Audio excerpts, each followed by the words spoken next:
Go placidly amid the noise and haste, and remember what peace there may be in silence.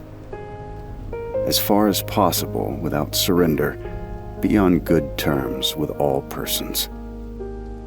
Speak your truth quietly and clearly, and listen to others, even the dull and the ignorant. They too have their story. Avoid loud and aggressive persons. They are vexations to the spirit. If you compare yourself with others, you may become vain and bitter. For always there will be greater and lesser persons than yourself. Enjoy your achievements as well as your plans. Keep interested in your own career, however humble. It is a real possession in the changing fortunes of time. Exercise caution in your business affairs, for the world is full of trickery. But let this not blind you to what virtue there is. Many persons strive for high ideals, and everywhere life is full of heroism. Be yourself. Especially do not feign affection.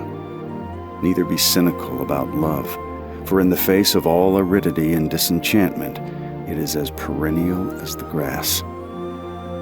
Take kindly to the counsel of the years, gracefully surrendering the things of youth. Nurture strength of spirit to shield you in sudden misfortune, but do not distress yourself with dark imaginings. Many fears are born of fatigue and loneliness.